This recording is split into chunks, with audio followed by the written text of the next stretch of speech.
So welcome everyone. Today I have the pleasure of chatting with Dr. James O'Malley, who is in his 6th year as head of Ruamrudee International School in Thailand. And I'll refer to Dr. James as Jim because that's his preference. Jim is also the principal for 3 years at the International Community School in Abujan and was associate principal for 3 years at Colegio Nueva Granada, if my pronunciation is correct there. Jim hails from Florida, USA, and began his career working at the Florida Air Academy and International School in Florida. I had a short chat with Jim a few weeks ago, and we got talking about recruitment and staff retention. He gave me some figures that kind of blew my mind, and it struck me that Jim has a lot to offer other leaders, I think in any industry, not just teaching, in regard to recruitment and staff retention. And so what I heard were some rather unique approaches, but approaches that to me just seem like common sense once you hear them. And so I was really keen to interview Jim. And so here we are. So Jim, in our chat, you mentioned some figures which were pretty impressive about retention rates and so on. Do you want to just run through those? Yeah, sure. Thanks for having me on, Richard. It's a pleasure to talk to you today. Yeah, I think for us here at RIS, we've been around for 66 years, so we're a pretty established school. But in the last several years, our recruiting and retention has been pretty significant. We're pretty proud of that. And, this last year, we have 127 teachers, and we have 120 returning next year.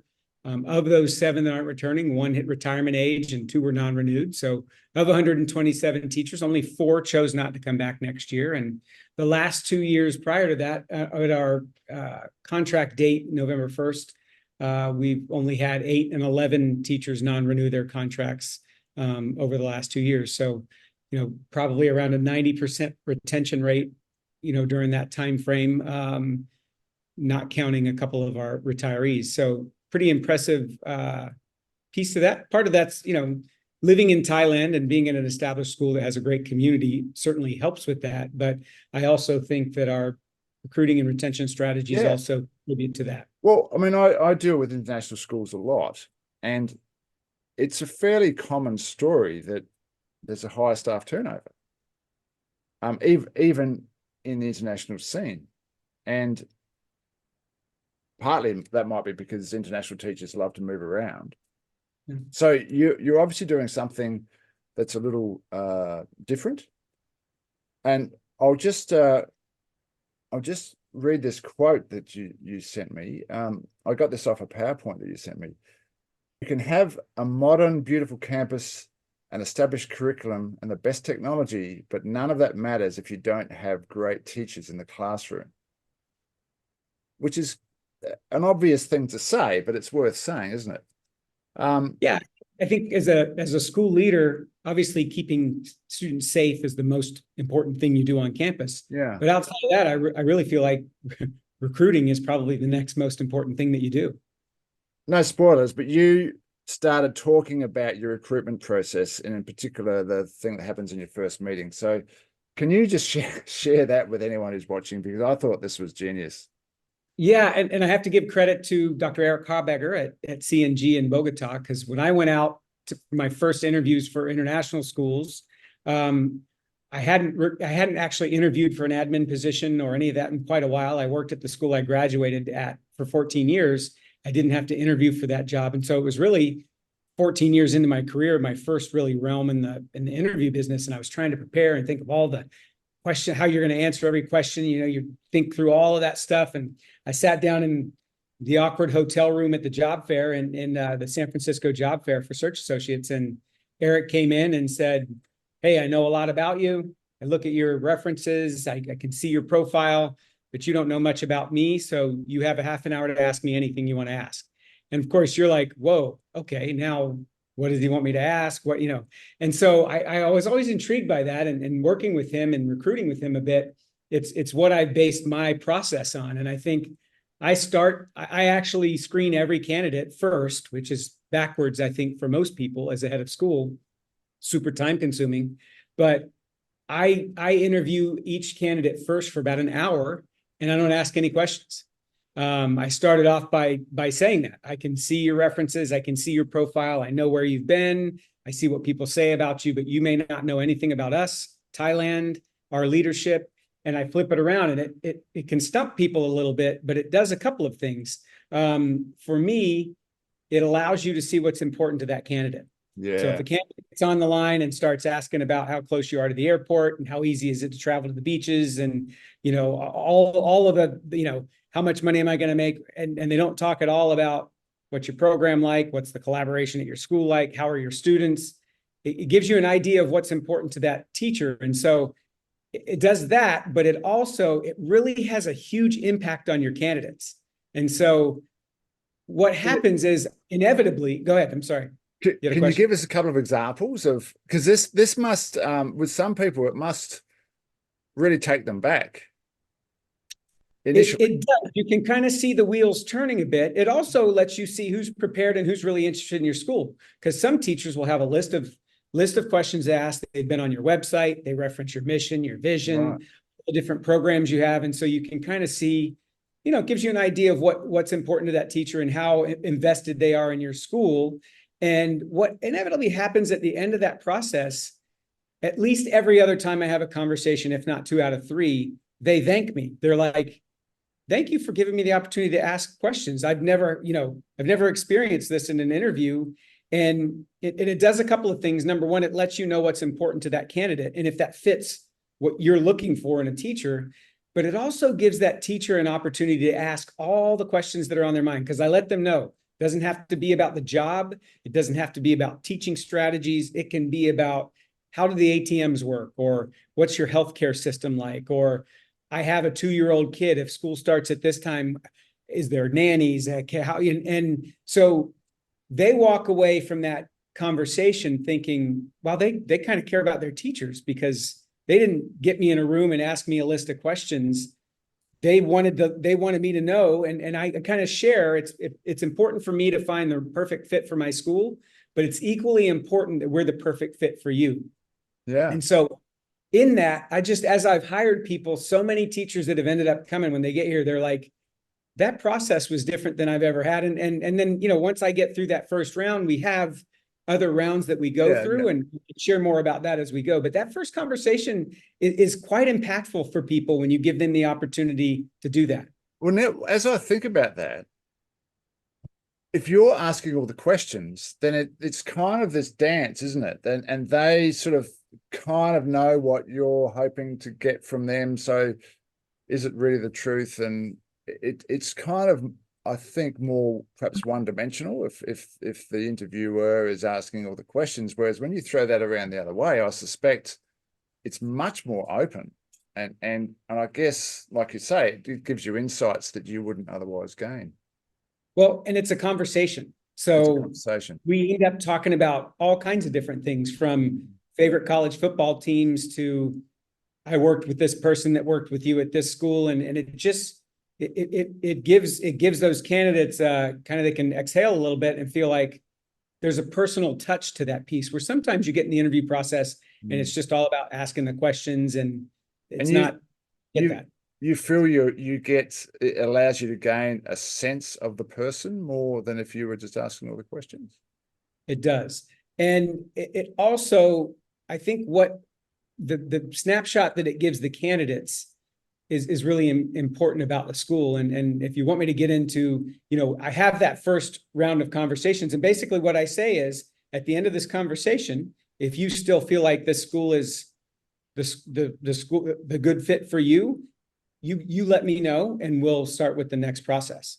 So that's how I leave it. And so when they get done, they have to contact me and said, hey, I'd love to continue to go down that process. So it kind of puts it into their court, and same thing with the questions, it puts it in their court.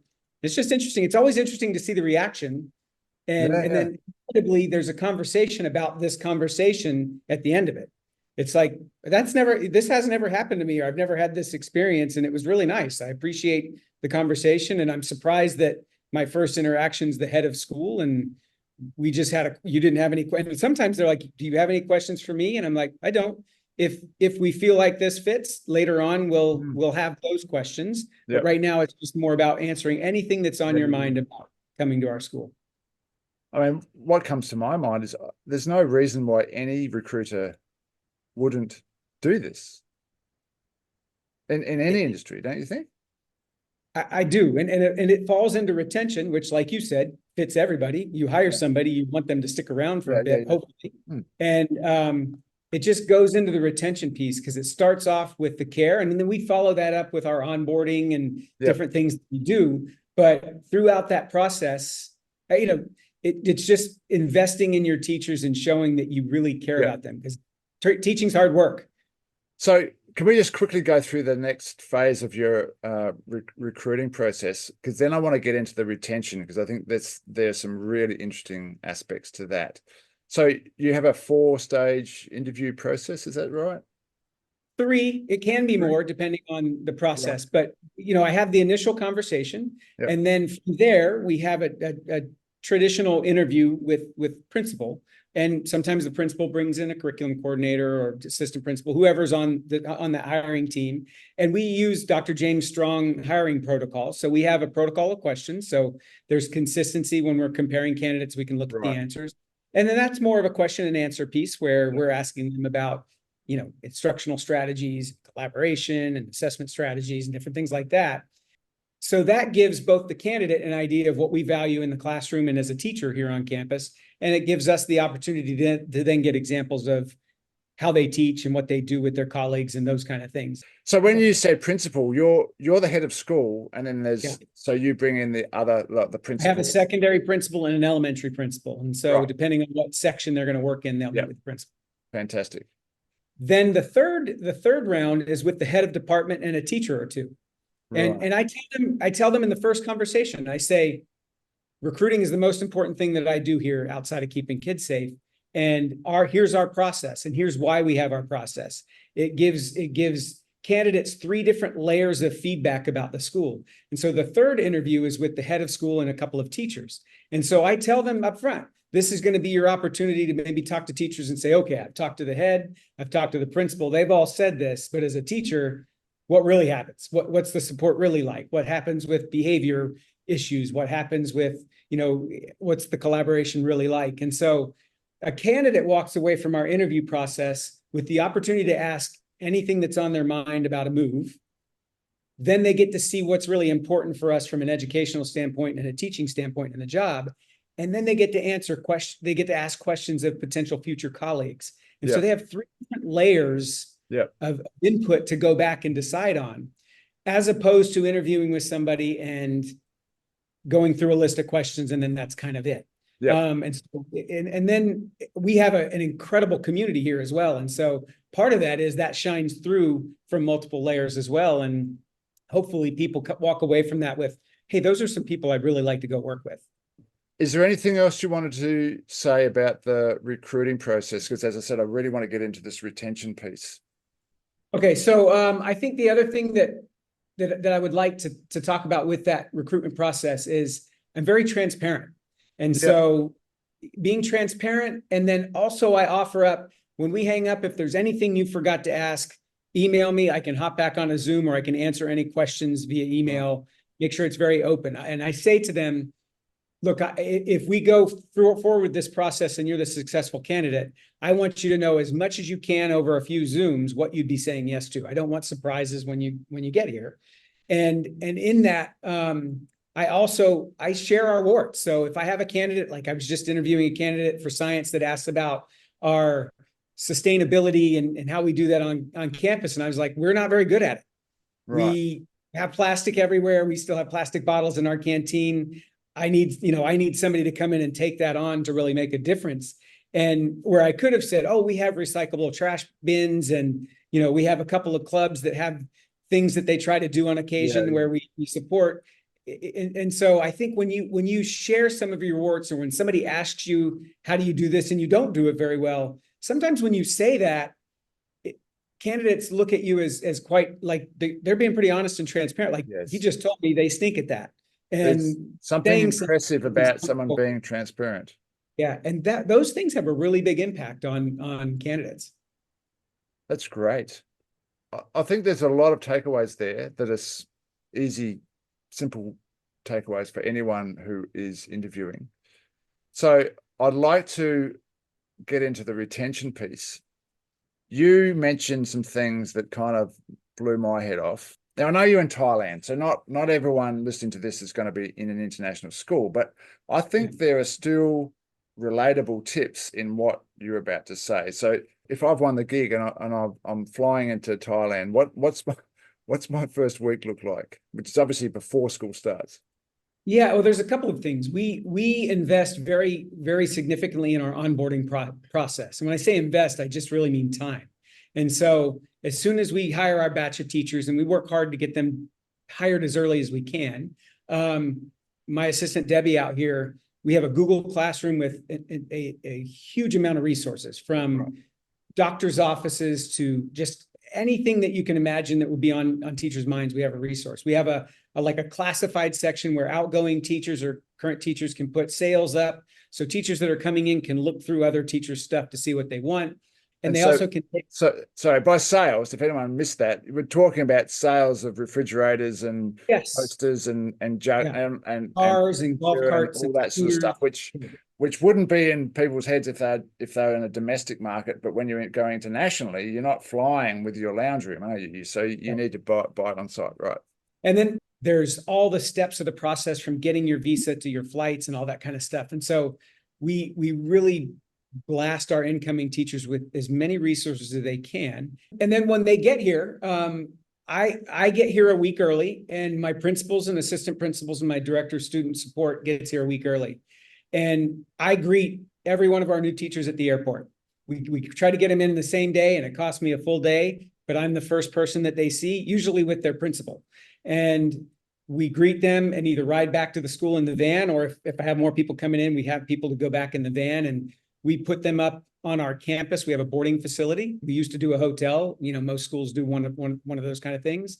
And we spend the entire first week setting them up with life. So our job, we come here, and our plan, we're meeting them at breakfast in the dorm and chatting with them. And the very next day after they get here, we have the scooter and golf cart guy here. He's got scooters and golf carts on campus, so they can immediately walk out and rent one, so they have immediate transportation to move around the neighborhood if they want to. And we have a couple of realtors set up to take them out to look for houses. And then we spend the rest of the week taking them to IKEA and the grocery store and Home Pro and getting SIM cards. I took 2 different teachers to a pet store to get cat stuff this year, which was the first for me.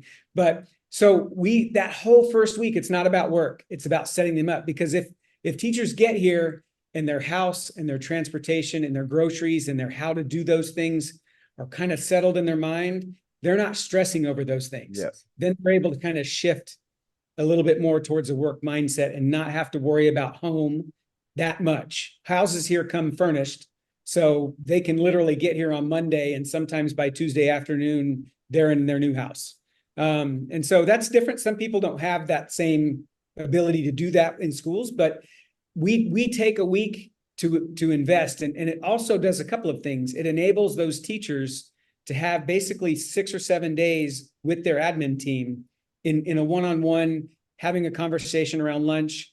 As admin, we get to know a little bit about them. We hear about their other family members, their kids in college, their travels, where they've been, where if you just come in and get into orientation, everybody's so busy, you don't really get a chance to connect with people. And so, you know, we end that week with an amazing race where they have to eat the bugs here in Thailand that they have, and they got to do all this stuff. They learn the campus, and it's really a quite a nice bonding experience that goes a long way. Our feedback from our teachers that come in are like, I can't believe that you guys do that.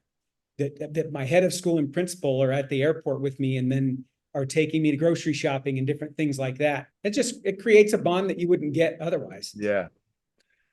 That's awesome. And so do you have teachers who've been to a lot of other international schools and then come and experience that? Yeah. You know, we have a wide range of, I think our faculty comes from 22 different countries. Wow. Many of them have been to other international schools. And we also have a lot of teachers who come here and stick around. Yeah. Again, Thailand's a wonderful place to live and easy place to live. I came from Abidjan, which, in West Africa. There were a few more challenges to living than there are here. But, the other part of that is by working this way, our community is just a fantastic community. This school has a long history of having a very nice community and being a nice place to work. And I think we've continued that and just ratcheted it up a little bit. But our community does a lot of things together here and there. There's all kinds of different activities that our staff does outside of school in little pockets, and there's a lot of support. And so it's a good place to work, and that's helpful. And I think part of that is building that process and building the care. This last week has been a tough week for us. The adults have been really hard. And so this morning I ordered Krispy Kreme and coffee for all of the faculty, just not for Teacher Appreciation Day or anything like that. And it can go a long way. I think one of the most impactful things that I did was my first year here. It was hot. You've lived in Thailand, I think, or been to Thailand? I've been to Thailand. It was hot. Yeah. And by the time I got to my office, I was sweating. I was like, you know what? Friday, we're going to have an out of uniform day for the teachers, not the kids. And it's going to be beach. And so I said, wear your t-shirts, your shorts, and your flip-flops to school because it's hot and we need a break. And teachers walked on the campus with this huge smile. Yeah. It cost me nothing. Yeah. And I had so many people go, I can't believe I'm at school in shorts and flip-flops today. This is fantastic. And, what's on my surveys, some of the stuff was, let's have another beach day for the faculty kind of a thing. And so just to see just the smile, just doing that brought people on campus with a smile. And so sometimes it's just those little things that show you care about them. Hey, it's really hot. It's been a long stretch till spring break. Let's be casual on Friday and have a nice day. And so little things like that just kind of show you care. And even though, like, in my message to the faculty, it's like, it's been a heavy week for adults, like a lot of people in the office and this and that. And I said, and donuts and coffee doesn't fix any of that, but maybe it'll help, put a smile on your face in the morning. I know it doesn't fix some of the struggles we're having right now, but have some donuts and coffee tomorrow morning. That's awesome. You mentioned that teacher voice was something that was very high in the minds of teachers when they're talking about reasons to stay. And to me, that's common sense, right? But can you talk a little bit about that? Yeah, I think the way we set things up is very collaborative here. And so we have structures in place, whether it be our department meetings, we have instructional leadership teams at each section that meet, and it's all the heads of department, and they meet every 4 weeks and they have input on stuff. I just got our climate survey information or surveys back. I do a admin survey where I put it out there. I try to do it twice a year where we want feedback. And sometimes that's hard to do because you do get feedback. But by doing that, teachers have a chance to sometimes complain. Sometimes they need to be able to express what they don't like about what's going on. And so, and then the key is reacting to that. We have a teachers representative council that can come in and bring concerns, or it's supposed to be related around the handbook, but it's an opportunity for teachers to give feedback through their representatives. And I'm transparent as well. So when we have our admin meetings, when I send out my newsletter, I put bullet points of everything we covered in our admin meeting, because most of the time you go into an admin meeting and you guys are, as admin, we're working on great stuff. We're working on projects and we're pouring a lot of time, but nobody knows we're doing that outside of that room. And so when you put that in your newsletter, hey, here's the notes from our last admin meeting, they're like, oh, they were talking about the PD day and the struggle with this, or they were talking about X, Y, and Z. And so I talk about our finances. I talk, whether it's good, bad, or ugly, or different kinds of things like that. And I share out our survey results. I try to be as transparent as possible, and I don't hide the negative pieces to that. Because then, I don't know, it's that transparency just really helps. It also generates conversations. When I started doing the admin notes a couple of years ago, I'd start getting an email once in a while. Hey, I saw you were talking about summer school administration. Like, what does that look like? And how do you make those decisions? And those are all conversations with people that you'd never have if you didn't have that transparency in your work. And so by transparency, this also means you're accessible, you've got an open door policy and that sort of thing. You also mentioned find easy wins.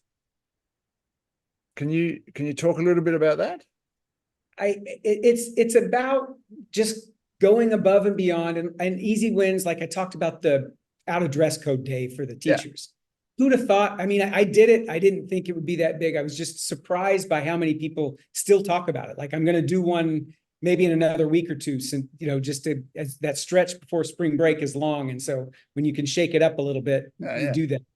But even like just kind of going above and beyond, going back to the recruiting piece. We have a chemistry physics teacher here that's dynamite. And I was recruiting him during COVID, and he was married to a Thai lady who was in Thailand, and he was stuck out of the country. And he was making a decision on his employment based on Zooms. And I said, your wife's in Thailand. Would you like me to meet her up here Saturday morning and I can give her a tour of the school and show her your classroom? And he wrote back and said, sure. And so I met this guy's wife at the school, and I just spent 45 minutes walking her through campus. I took her in the classroom that he would teach from if he got the job. She took pictures. She actually video chatted with him, and he took the job. And when he got here, he was like, you meeting my wife and showing her the campus is what made my decision to come to RIS. I had like 2 other offers, and that is what made my decision for me. Is you took the time to meet my wife and show her the school. And it's like, that's the kind of people I want to work with. So it did take me 45 minutes out of my Saturday, but it got a chemistry physics teacher that's 4 years into the job, and I don't think he's going anywhere for a long time. And so it's just kind of that little stuff sometimes just goes a long way with teachers. Like I said, even just the donuts and coffee, it's not very expensive to do something like that. And even though it doesn't address some of the, some of the stuff that people are dealing with, I got a whole lot of emails saying, hey, thanks for that this morning. It was awesome.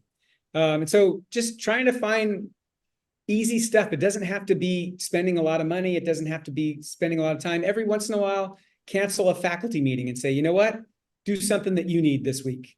And what we did a couple of years ago, we put in what we called win time, what I need. And we actually scheduled into our regular meeting times, we would alternate, like elementary is win this Wednesday. And instead of having our everyday Wednesday meeting, maybe we would put on the pools open. We're going to do yoga and whatever with a couple of our teachers. If you want to do that, if you need to go grade papers. If you need to go home early because you're tired, go home early.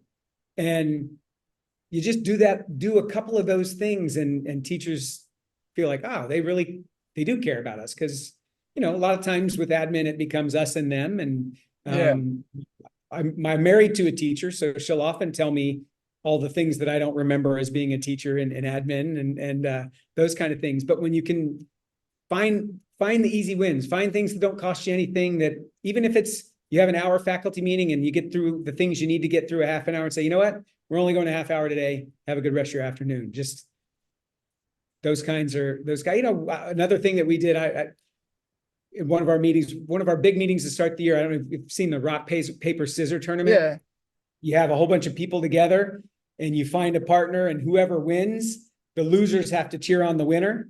And so next thing you know, you've got packs of 4, and then the leader pair off, and the winner, those 8 go behind them and they cheer on the winner. And before you know it, you got 2 groups of half of your faculty going against each other for the championship. And it kind of sounds dorky, or nobody's going to love that, but it's just funny to watch. They're all cheering and yelling and having a great time. And then they're like, whoa, just find things that are fun that can take away from the monotony of the work that goes into teaching sometimes. Have you always been an out-of-the-box thinker? No, I worked my first 14 years in an all-boys military school. Very punitive, consequential, lots of kids with behavior problems, and I didn't think outside of the box much. I was very kind of old school, traditional mindset, accountability. You do now? I do, yeah. And part of that started with kind of the assessment journey, and looking at things like reassessment and considering, coming from that accountability, consequential background, thinking about, okay, a kid fails the test, and he retakes the test and aces it, and struggling with, how can I give Johnny an A the second time he took the test and give Sarah an A the first time she get the test? It's not fair because he took it twice. Well, ultimately, you want them to learn. It doesn't matter how many times or when. whether they learn it Monday or Thursday, your goal is that they learn it. And Yes. kind of the work with Tom Schimmer that I've worked with, one of the things that he always says, it's like a driver's license. You go and take the driver's test and you fail it. When you go back and pass it, they don't say, well, you can only drive on weekends because you failed it the first time.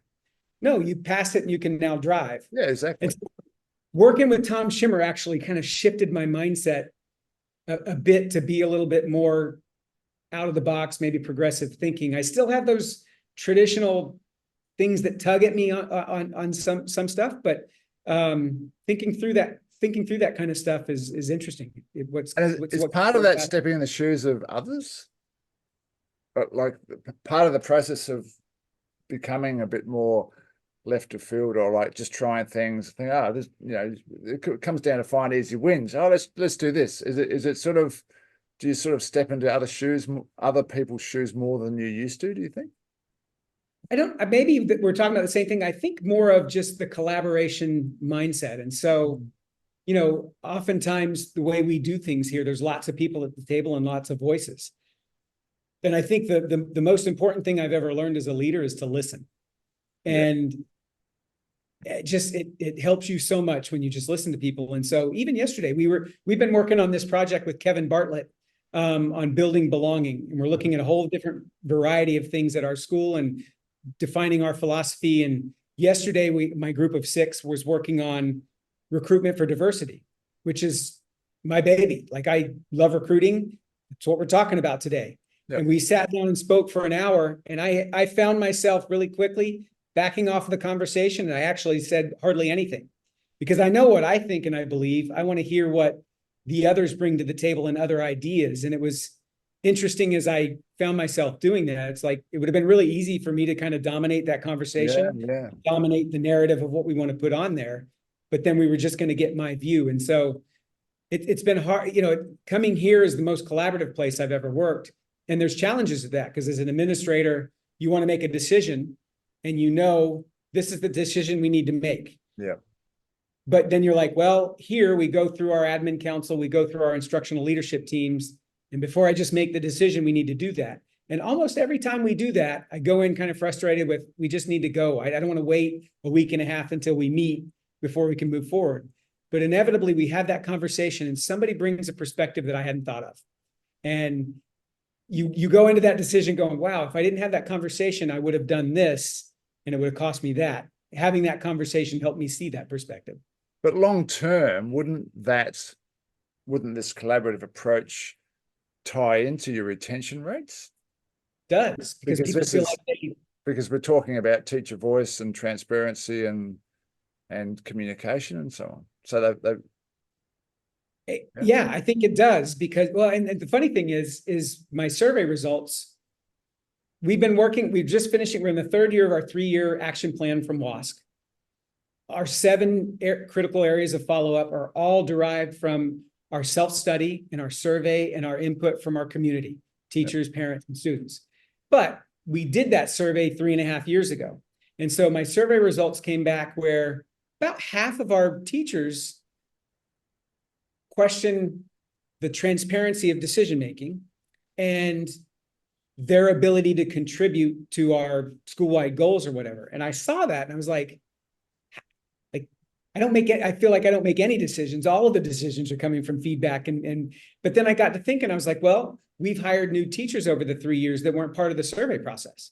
Yeah. So maybe I haven't communicated well enough where all of these are coming from to our new teachers who weren't there for that process through WASC and self-study. And so where I thought, wow, I feel like we're very transparent, and I feel like everything we do is based on teacher feedback and community feedback. But clearly I haven't articulated that and shared that with the people who have come on board in the last 3 or 4 years. Right. And maybe they think I've just made up all of these initiatives that we're doing. And so it caused me to reflect on my communication process, I've brought that stuff up, but clearly I haven't done it well enough because the perception is we don't.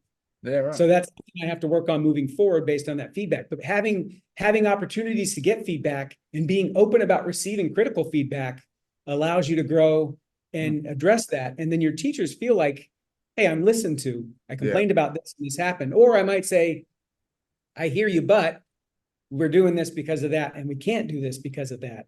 But you have those conversations, and instead of having teachers grumbling down the hallway, they at least know why you're not doing it. And they still might grumble, but they're probably not grumbling as loud. Yeah. Hey, look, this has been awesome. One last point. You mentioned the role in having a supportive community in retention.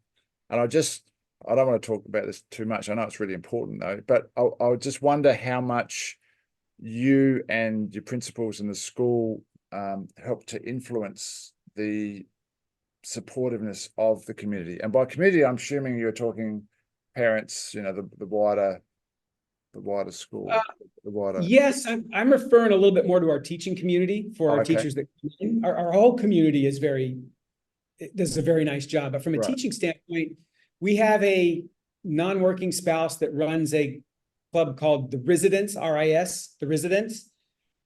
And they design fundraisers and some different things to support our new teachers when they arrive, and do a couple events. So they did a fall fest in October, and we had rain or something like that. And so they asked if the school could support it on campus. And so the school did. They supported the event on campus. My wife, who's a teacher, led a Thanksgiving dinner in November that was around the American and Canadian holiday, but very inclusive. We made it very clear this isn't about the holidays. It's a chance for us to get together. And next Saturday, we have a chili cook-off where I think we have 70 or 80 people signed up to come in, a bunch of people to cook. And, it's actually a fundraiser for residents so they can support new teacher stuff. They buy welcome baskets and gifts and stuff for the new teachers that come in. We've got on Wednesdays, our meeting day. So after, we don't have any practices, so our facilities are open. So Wednesdays after meetings, there's adult football, there's Zumba, there's pickleball. There's a big group of people that play pickleball. We've had ultimate frisbee, volleyball, just whatever people want to do, it's supported. There's poker night where we've got 25 different teachers that are involved with just gathering around on a Wednesday night and playing that. We've got whiskey tasting, we've got Bible study, we've got book club. And so we support those kind of things. And just like the school is going to give the facility and all that kind of stuff for the chili cook-off, it has nothing to do with the school other than being our people. And so the school supports that stuff, but we really foster coming up with ideas, and a lot of that is admin driven. We've had, days where after the PD day, we have a bunch of food trucks out here, and we have a little family gathering where the teachers can bring their kids, and the pool's open and the field's open and different things like that. And so those are the things where if you just put some effort into showing you care, look, teachers are going to be frustrated with you. Teachers are going to be frustrated with the school. They might complain about salaries.